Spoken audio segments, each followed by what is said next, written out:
Hi, Mo. Welcome to the podcast. Thanks for having me. Yeah, it's so great to have you here. Congratulations on winning one of the most exciting silver medals at the Olympics. Have you Thank you come so down? much. Yeah, it was so exciting. I watched every single minute of it. Have you come down off the cloud? Yeah, I'm starting to come down off the cloud. I'm still seeing people that I haven't seen for like a few months, like as I'm getting out on my holidays. But for the most part, like I feel like I'm coming back to reality now, thinking about the next season. So that really humbles you knowing that you have to get back into work soon. I've heard a lot of people talk about post-Olympic blues. Is that a thing that you've experienced or starting to experience or Yeah, no, yeah, post Olympic blues or post anything blues is a legit thing. Like from any major meet, I tend to get, a little bit flat sometimes. But it's just a natural sort of thing. To have a high, you have to have a low, and it's part of life to have ups and downs. And I want to do the sports, and so obviously you have big adrenaline hits. So to have the recharge, you have to go down through a low, and yeah, I've definitely had it a little bit, but I'm lucky I've been around family and friends. So, you don't really feel it as much as if you're alone, I guess. So, yeah. yeah. Yeah, definitely. Where are you? I know you're on a farm somewhere, or you Yeah. have been. Where's your family farm? So I'm from northern New South Wales, from Tweed. So yeah, I grew up on a farm and I have a pet cow and horses and ducks and chooks. So, I've been really hibernating out there, recharging and just kind of hiding from the world a bit. And it's been so, so nice. So yeah, just hanging out with the animals. There's just not much traffic around. No visitors were allowed really. I had to go out if anyone wanted to see me. So just really gave me some time to myself just to recharge and just spend time with family and all the rest. So yeah, I'll be getting back out to the city on Gold Coast the next weeks now. But yeah, it was so good immediately off the back of the Olympics just to go into a little hole. Yeah, I bet. And to spend it with family too, that makes it really special. Absolutely, absolutely. Yeah. Now let's look at the race. Can you share with us your strategy for the 10K heading into it? And did it change as the race progressed? Yeah, 100%. So I had a race plan and I didn't really stick to it. But that's very typical of me. I think, with open water, you've got to be very fluid in your approach. Because it's nothing straightforward. So for me, the race plan usually is just sit in the pack, conserve as much energy, and then, you start moving towards the end. That's a pretty standard race strategy, but it was very clear quite early on in that race that due to the current, it was going single file, which meant you were going to have to sit quite high up in the group. So I used the first few laps to check kind of what was happening at different points in the race. And then about halfway, I really decided, no, I'm going to move now. And yeah, I just stayed at the front the whole time, which I'm never allowed to do. Like normally it's like a big no-no. And I did it the whole race, but that was the kind of race that this was. Yeah. I love that. I love that you took it out and it was so gutsy and you were making a statement to everyone on the course. How were you feeling physically when you were leading? I felt great. I felt so strong, so fit. Like I'd prepared so well for that race. So, halfway when you start to make a move, it's always a bit nerve wracking because obviously you can blow up if you're burning too much energy. But I wasn't dragging a big fat pack around. It was just a nice single slipstream. So even though I would have been using more energy than, say, the girls behind me, it wasn't as much as it could have potentially been. So I was really cautious of the perceived effort that I was putting in. Um, but yeah, definitely like I was having to really check in with myself and my energy feeling just to make sure that I was going to have enough towards the end of the race still. Yeah, and I know Sharon led for a brief moment, sort of midway through. Were you tempted to sit on her feet, or did you just feel so good that you wanted to race past? Well, I definitely like she was leading, and it's good for me just to sit in there for those few laps. And while she was leading, we were both kind of relaxing from what I've discussed with her. I asked her, "Oh, how did it feel for you?" And she's like, "Yeah, it's pretty relaxed." And I was like, "Okay, good. It's for me too." And while she was leading, I really used that opportunity to look back at the pack behind us. And there's very distinct points in that race where the pack would split and they'd have to catch up again, just because of the maneuvers we were having to do around the edge. So I was comfortable. And then because I had patterned it out, I was like, I'm going to go to the front because I know where the group's breaking and I want to try and break the group up a little bit. So I was like, oh, maybe I'll push forward a bit and then pull back into the group and push again, and just break it down a little bit. But it just so happened to break down into a group of 3 and guaranteed ourselves a medal quite early on in that race. Yeah, it was brilliant to watch. I mean, that current coming back looked so brutal. And when you were getting sort of pushed across into the wall and those plant reeds hanging down that were, scratching your arms, it looked Yeah. so terrible. Did you mentally prepare for that current coming back on that lap each time?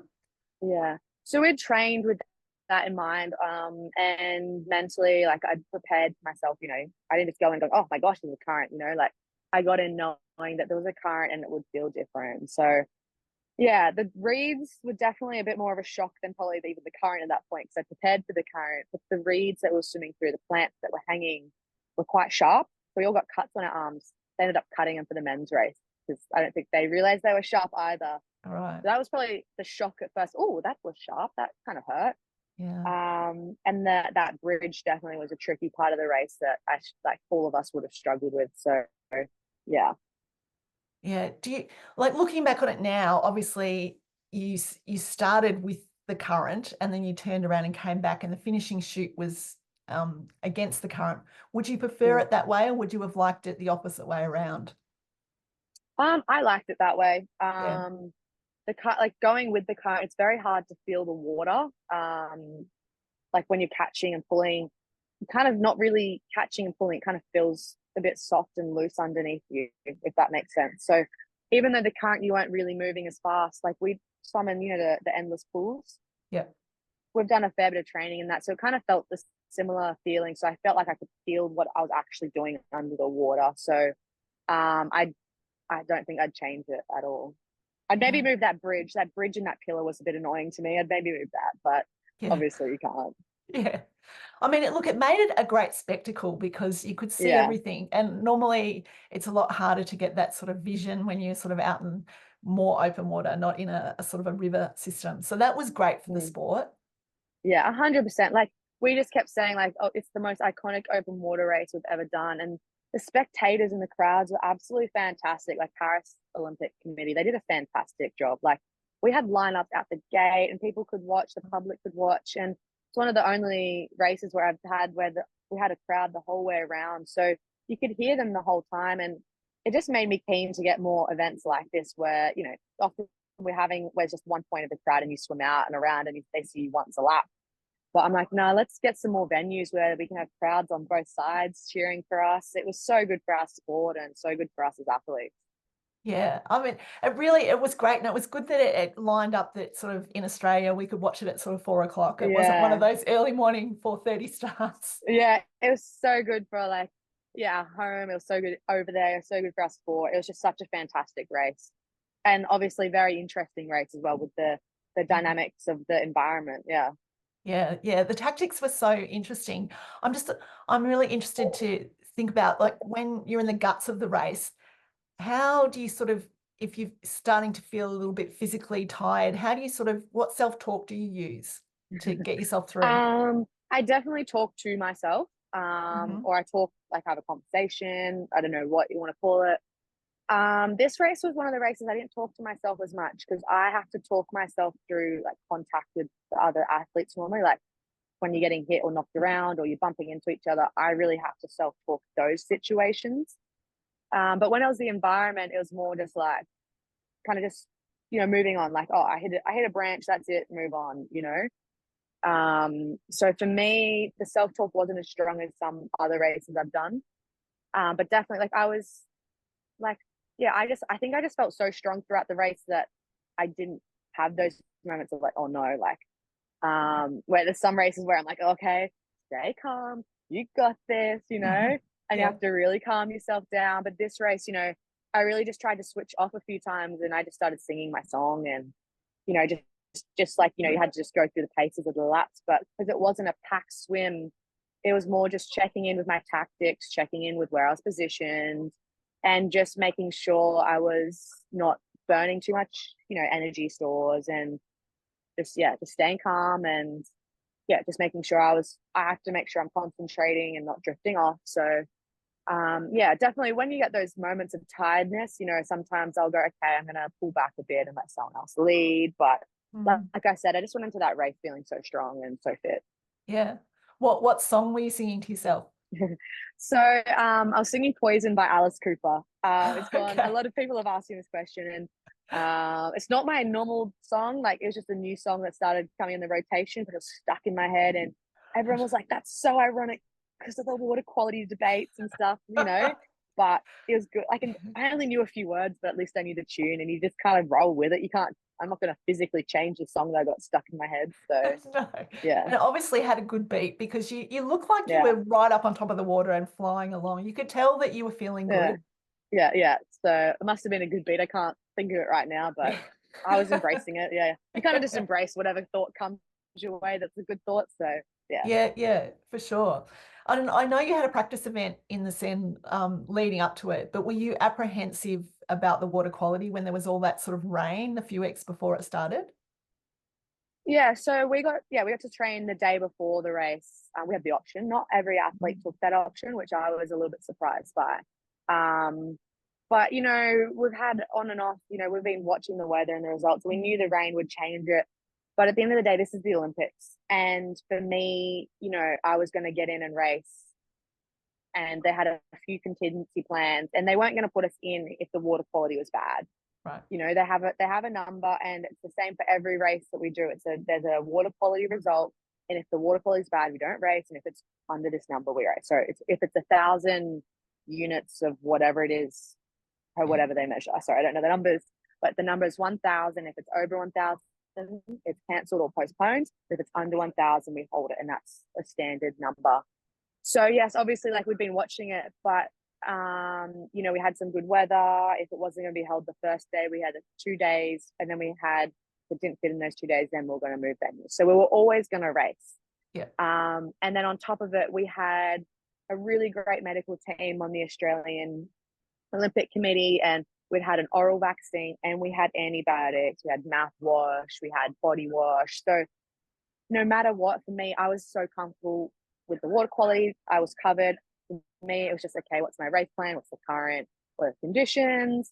I need to feel the race. So the water quality for me was absolutely, like, it was the least of my worries. It'd been a problem, you know, media hyped it up all the time, and I just didn't want to get caught up in that. I just wanted to, okay, facts. If it's on, it's good. If it's not, it's not. Yeah, I think that's a great mindset to have going into it. Could you actually see your own hands going into the water? Well, actually, I can't remember. I Can't wasn't remember. paying that much attention, but I know, Yeah. like, you know, I've done a lot of murky water races, and the Mm. color of the water has never been an indication of water quality. Yeah. So for me, like, I don't like looking underwater, whether it's clear or not, in the ocean or the river. That's, you know, it was this thing that I struggled to get into open water because I didn't want to know what was underneath me. So I think when I'm swimming, I do shut my eyes a little bit, and I don't like to look. So sometimes I'll have a little glance, but I am trying not to look down too much. Just that's Yeah. my personal thing. Yeah. Yeah. That makes complete sense. Yeah. Yeah. I don't know. I just have this random fear that, like, I'm gonna, some weird deep sea creature or river creature that we've not discovered before is gonna pop up, or I swim over a dead body, you know, like, I just don't want to know what's underneath me. Yeah. That's fair enough. I'm Yeah. interested in hearing about the feed zone. Firstly, what sort of did you consume during the race, and Yeah. did you change your feed plan? You obviously had an idea of what you're going to do. Did you change that Yeah. when you came into the race? Yeah. So I think they got, like, so course wise and tactical wise, it was quite tricky because we were being washed down. And I kind of, because I was one of the first feeding stations, I was coming up a bit wider and then cutting across, which my coaches told me later wasn't good, but I think it was good. So there's a lot of different tactics, and depending where you were, you know, like, you know, say, for example, Sharon Van Ruindel was at the other end of the feed station, so she'd grab a feed and then float with the current down with a feed. So I think the feeding was quite interesting, this one, if you were watching it, especially depending where you were sitting in the pack. And yeah, because there was so much push coming off that position in the river. Mm. So it's something that I'd love to experience again, to figure out myself how to do it better, because I don't think I did it very well. I'm not sure. Well, I thought I did it well, but then looking back, I'm like, oh, actually, it'd be fun to play with that. But yeah, coming in, you know, I thought, you know, because when they're 1,600 meter laps, sometimes you don't need to feed every single lap.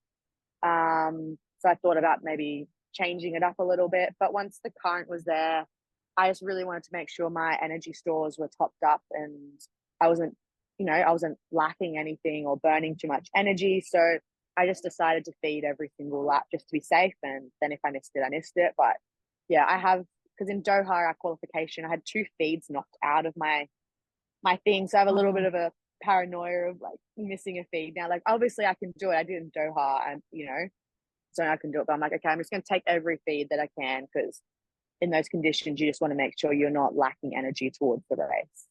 Yeah. Oh, and in terms of what I have in my feeds, so you get a variety between the athletes, but it's always a high carb mix and a mix of caffeine or no caffeine or gels. So for me, an accidental brand plug, I'm not sponsored, but I've been using cis beta fuel. It's like the highest refined form of carbs that you can kind of get. Sometimes if I want to add a little bit more concentrate, I'll add a bit of a gel, but it's so high, the concentration of carb mix anyway, that, I just stick to the normal ratios. I did add caffeine this race. I am not consistent with my caffeine across races. I just go on the feeling of what I want.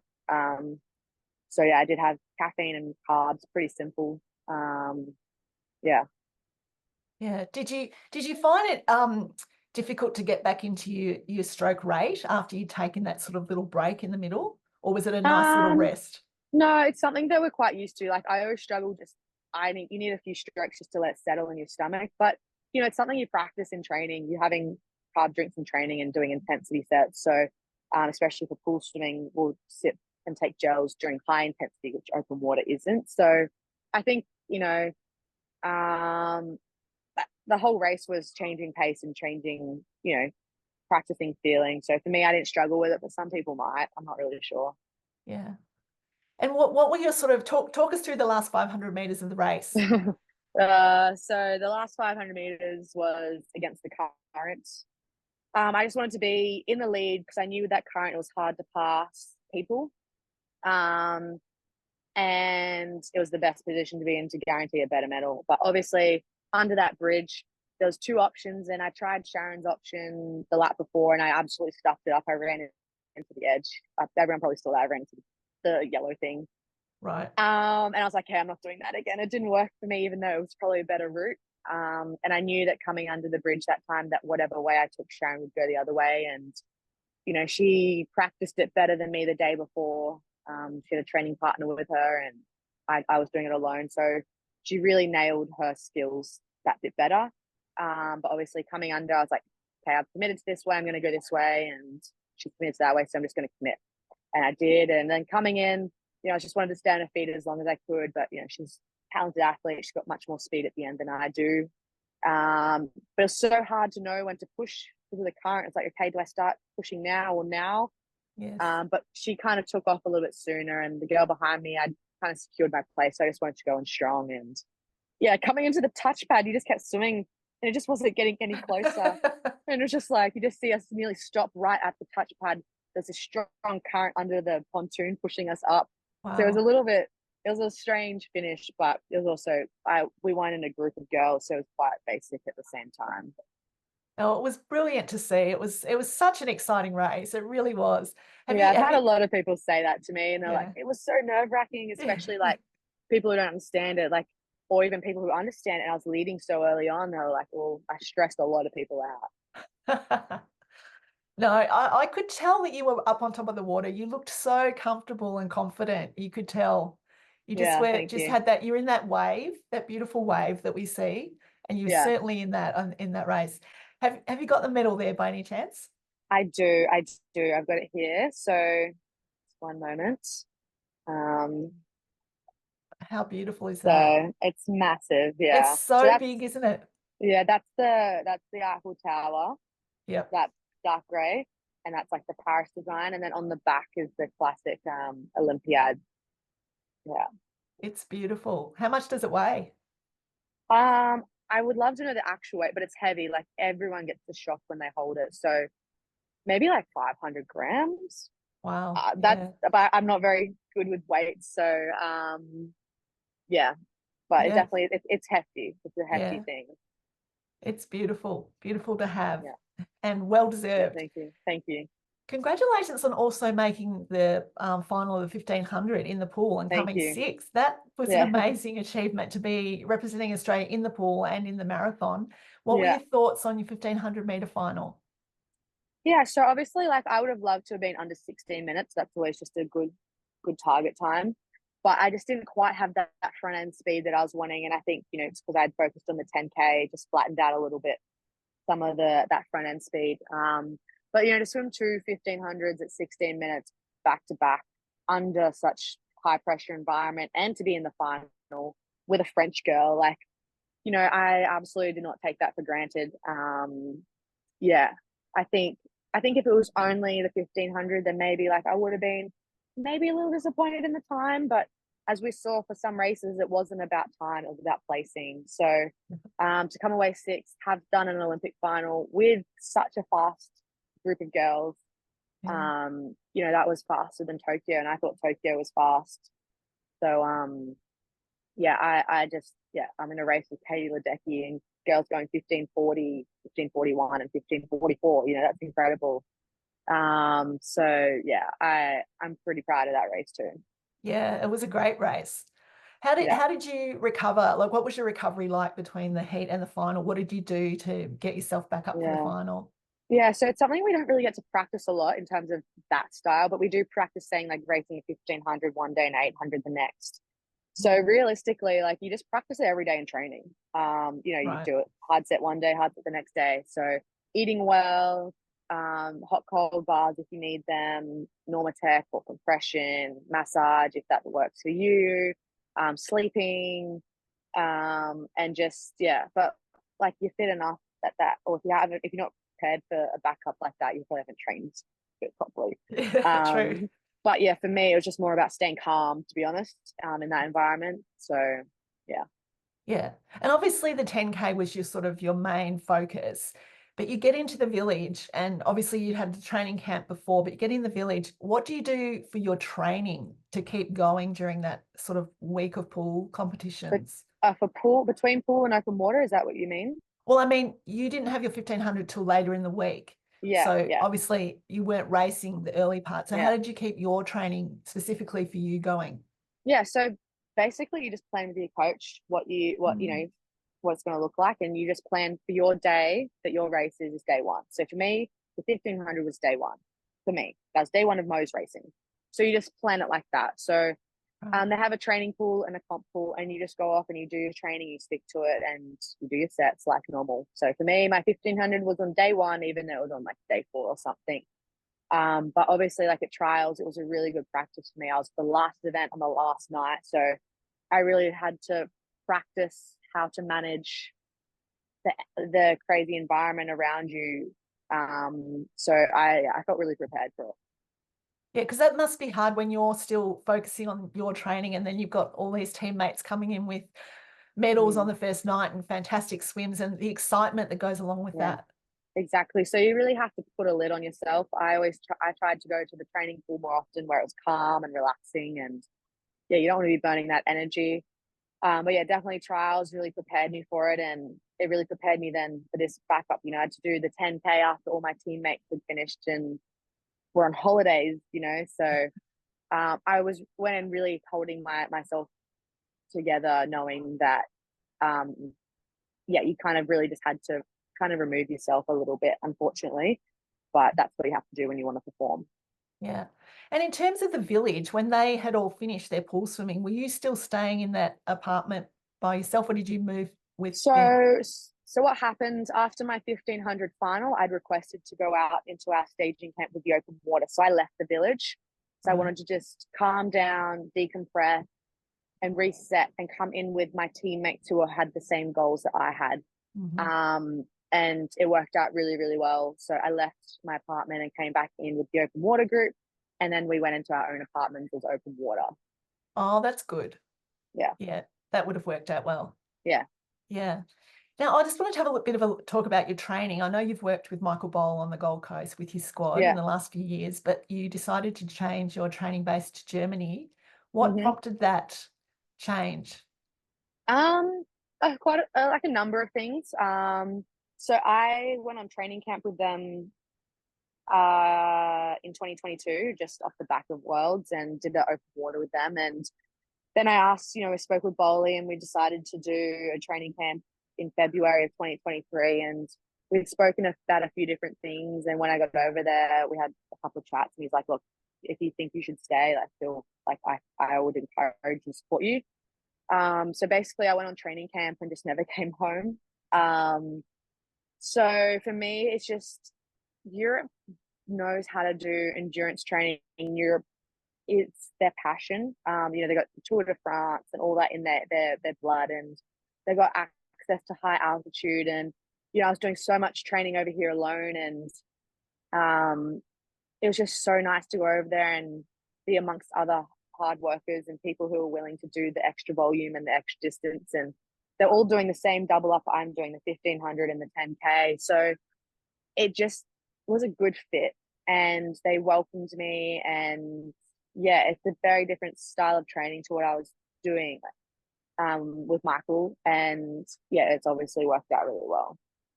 How is it different? What was the difference that you really noted? So for me, it was doing the aerobic, maybe I don't know what people would know it as, A2 or BZ2 kind of level. So really working in that blue zone, green zone heart rate level. We did a lot more threshold in Australia. So I really built a big aerobic base now that I'm building on. I'm actually building from that again. So I could swim at threshold all day and red zone in the heart rate, when you do the heart rate. Yeah. Mm-hmm.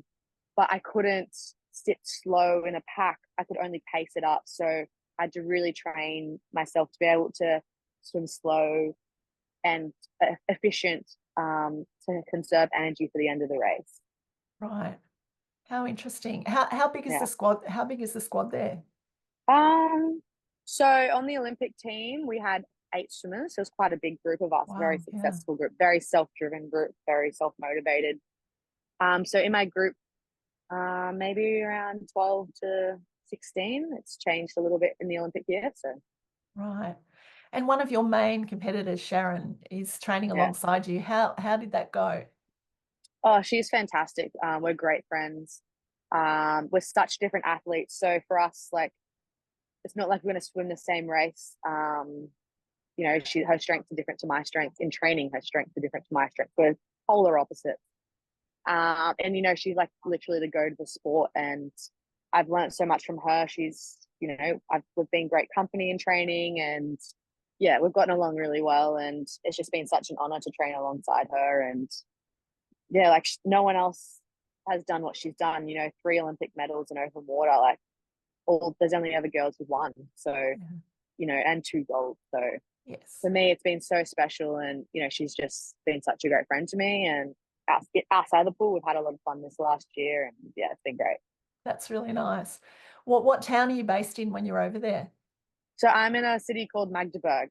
So Right. I'm in Magdeburg, sports club. Nice. And can you share with us what a typical training week pre-Paris looked like for you in that sort of lead up?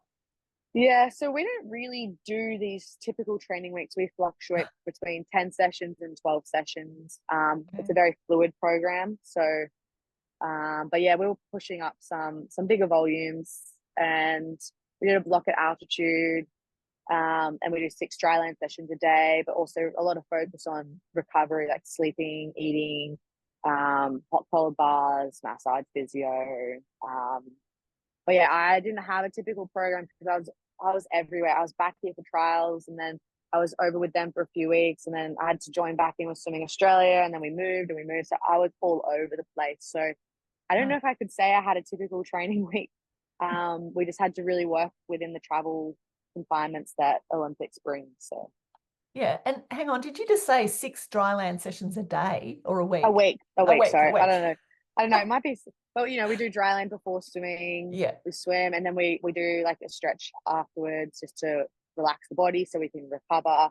And then we will do a dryland, like cardio, strength, circuit, power stuff, or sometimes yoga, depending kind of the load we're in. And then, you come back and do it again in the afternoon, warm up, dryland warm up, swim, recovery, sort of stretching. But that's it. Yeah. And is a lot of the training over there in open water, or is it all in a pool? No, we do all our open water training in a pool. The only Yep. exposure we get is maybe racing and then like the training sessions before racing at the venue. But yeah, if we get the access somewhere, we will do it, but it is hard to access open water venues. Yeah. Yeah, fantastic. And when do you head back over there, or are you heading back over there soon? Yeah. So we'll be heading back over there. I think, that program is what really suits me and my physiology. So I'll be heading over end of September, start of October, I think. So I haven't really made a set plan yet. So I got to start making some plans for the next season because, you got to do it all again. Yeah, for sure. Have you got any are you thinking about the World Champs in Singapore next year, or have you got something else on the horizon? Yeah, no, obviously it's World Champs. The challenging part for me is Commonwealth Games. I don't have any of my events in Commonwealth Games. So no 1500, no 10K, no 5K, no nothing. So I'll be looking at 2026 as a year that might be a little bit alternative. But typically it's like World Champs or Olympic Games that you target in that year. And then 2026 for me, without some games, I might do like the World Cup circuit, or maybe I'll just have a bit of a relaxing year in preparation for the final 2 years into the Olympics. Yeah. And I was a little bit off track, but I was really delighted to discover your uncle is Brad Cooper, Munich gold medalist in the 400 free. Has he had much influence over your career? Yeah, so he's married to my mum's sister, so that's how we're related. We're not like blood related, but he's had a big influence in my life. My auntie Cheryl and Uncle Brad, they owned a learn to swim center, so I grew up there. My mum was working there, so they really encouraged my mum to let me swim because I just loved swimming as a little kid, and they couldn't keep me out of the water. I just was in every swimming lesson I was allowed to be in, and and then I just kept progressing through squads. And my mum, like my auntie said to my mum, "Oh, you just got to let her race. She just wants to race." So it's kind of been something that's been quite instinctive for me. But they really helped my mum and guided my mum, and I trained under Brad for a number of years before I moved up into some of the high performance squads. So he's had a big impact on my life and taught me a lot. I feel like I learned a lot of Don Talbot's little tricks through him. So yeah, it's been fantastic, and he's been a great mentor. Yeah, he would have been so proud of you, as all your family would have been. Yeah, he was so shy. He brought out the medal, and I was like, "We're gonna get a photo," and he's like, "Oh, I don't know." But yeah, it was such a special moment to share our Olympic medals together. Yeah, that's fantastic. There's a bit of a difference in size there. Oh yeah, and that's what he's like. I think I've been ripped off. My medal's so small, but it's a change of the time. So yeah, absolutely. And one question I wanted to ask you too, what was the first reason that you discovered the open water? Because you obviously started off with pool racing. What was your entree into it? Yeah, so they've always wanted me to do open water, and I always just was like, not interested. I like the pool swimming. But I think, for me, COVID really, really brought about that first thought of like, oh, I could do this. When we were in lockdown, I did a lot of ocean swimming to stay in touch with the water, and I was like, okay, maybe I could do this. So it's something then after that we looked at expanding me into, especially after I missed the Olympics in the pool in the Tokyo trials. I needed something to keep it interesting, and open water was a little sideline project that's now become the frontline runner. So yeah. Absolutely. Did you used to swim other strokes, or was it always just freestyle for you? No, I've swum other strokes. As a little kid, I was more of a breaststroker. I am swimmer. Oh. But I'm just not like the strongest girl around. So I did struggle to keep up. I needed longer than 200 meters. And my butterfly, for a 400 IM, my 100 fly isn't as strong. So I just naturally always just like moved into the distance swimming, and unfortunately that was just freestyle. But yeah, I did a range of things when I was younger. Yeah, fantastic. And aside from your own race, what was your favorite swimming memory from the Paris Games? Oh, I think there was a lot of fantastic races, and obviously like Leon Marchand, Summer McIntosh, undeniably like fantastic you know, athletes and races. But, you know, like Katie Ledecky, you know, to be in her races and see her just be such a goat in the sport, you know, that was a great race. You know, I even loved the women's 100 free, Sarah Sostrom. Like, I know, like, obviously we would have loved to see Australia in there, but, you know, that was such a fantastic race by her. And she hasn't actually won the gold medal, even though she's a world record holder and she's such an incredible athlete. That was amazing. 100 freestyle by her. And yeah, even Cam McAvoy's 53. But, you know, for me, standout race of the week was probably the women's 800. I thought that was a fantastic race, you know. Katie Ledecky, you know, she's such a standout, but she fought for it. And Ariane, you know, she fought for a silver medal and third place. That was an incredible race by her. And I was just really, like, I still am mind blown by that race for me personally. I struggle with the 800. I just can't figure out how to race it. It's just not clicked for me. And so to see them racing it so well, so many fast girls in that race, it was amazing. Yeah. It was so interesting because they approached it so differently. Ariane and Katie. Absolutely. Yeah, and Ariane, you know, she really gave it to Katie, and like she, even in Ariane's interviews, she said, you know, it's a race I'm really proud of. I really fought for that silver medal, and you know, third place, she even split it to perfection, and it was just so strong. You know, it was so nice to see a new name up there in the mix and swimming so well. Yeah, that was a great race. That's good that you've mentioned that one as well, because I don't think many people have. Yeah, I don't think people even realize how fantastic that was. Like, I've just been frozen and watching that race on repeat. Like, it was so good. Oh, and the men's 1500, the world record. Like, oh, that was such a great race. You know, yeah, I love that one. Yeah, that was great. He swam so well, and I had to laugh after his 10K when he said he'll never do one again.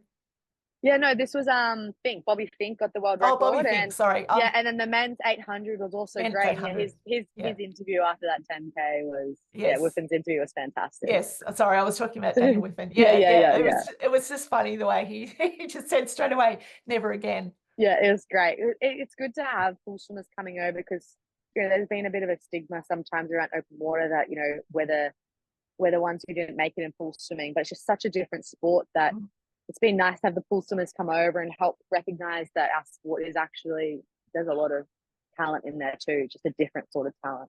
Exactly. Yeah.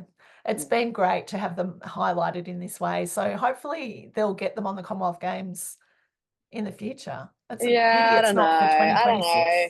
I don't think they're looking at it at all, but yeah, it's definitely, it makes, you know, my year a little bit empty because there's not like a big meet, but I'll probably look at doing World Cups. So but that's another problem for later. Yeah, for sure. Absolutely. Well, Mo, thank you so much for joining us on the podcast today. You've been very generous with your time and letting us have an insight into that great race. And once again, congratulations. Thank you so much. And thanks for having me. Yeah, you're welcome. Okay, take care. Thank you. Bye.